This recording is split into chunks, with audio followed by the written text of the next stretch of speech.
Welcome. Let's have a conversation about the spine. The spine is something we all know about.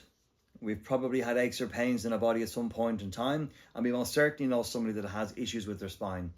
We hear about things like pinched nerves, we hear about vertebrae, and we hear about discs, but we've little to no comprehension as to what that really means in day-to-day function. Let's talk about something pertaining to the spine's function. There are three curves in your spine. Curve number 1 in the lumbar, curve number 2 in the thoracic, and curve number 3 in the neck. Now, when those three curves are doing their job, you have huge spinal strength. And that's the purpose of this spine, to give you an intrinsic strength, the capacity to do many activities across many planes of motion and return then back to your upright. But what if your biased movements or careless movements have caused some kind of damage to this structure? Well, what happens then? Well, what we want to do here is look at the configurations of all the component parts that are inside. We want to look at the fact that you have discs that are designed to bulge. They're not designed to get stuck in a bulge. When I lean over this way, my discs are bulging this way. When I'm leaning over this way, they're bulging that way. When I go forward, the discs go back, and so on, through all of the different planes of motion.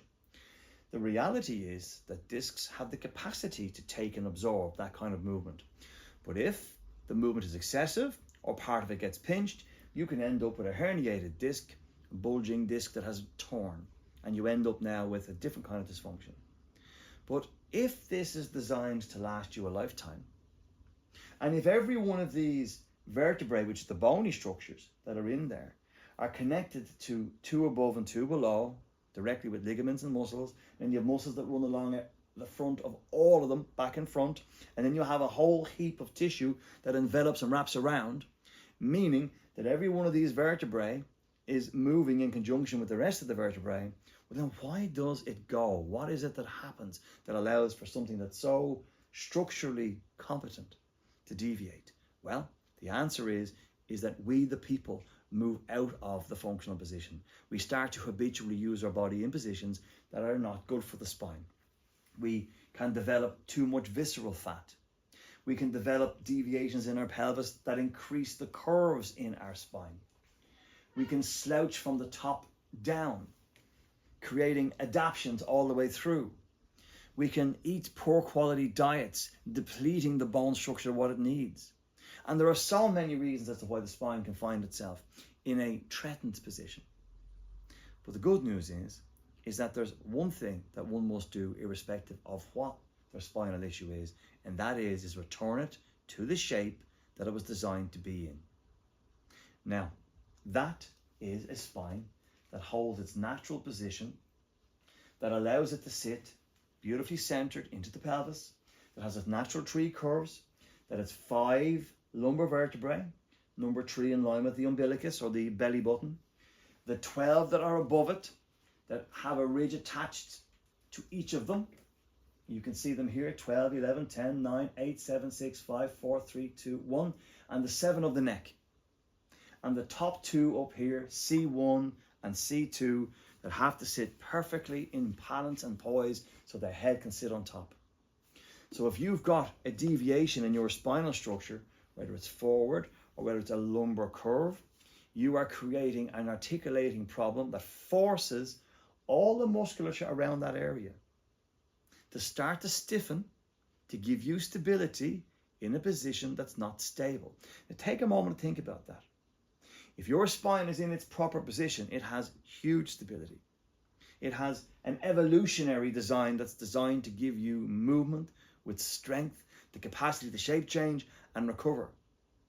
But if you put your spine into a deviated position through habit or accident, now your intelligent nervous system will engage with all the fascial tissues and will ask the muscles to engage and stiffen to give stability to an area that's now unstable. That's not a good plan for movement. And if you continue to move through this stiffness, all you succeed in doing is increasing the pressures on those areas. So you can have more disc degeneration, which is the clear substance that I showed you at the front, but you can also have facet degeneration, which is where the joints are coming close together.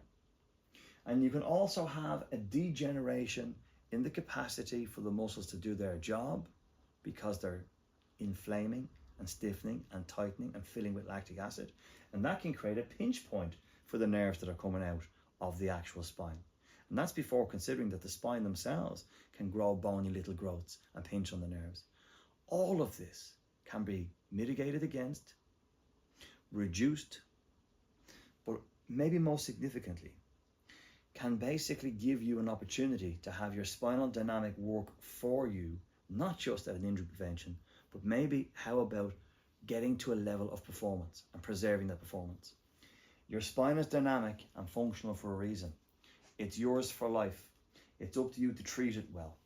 But if you want to treat your spine well, you've got to put it into the position that it deserves to be in. So let's not try to avoid dysfunction. Let's avoid dysfunction altogether. And let's do something different. Let's now start to preserve a level of performance and get this spine into its idyllic position so that you can have your spinal dynamicity. And that's that. Have a good day.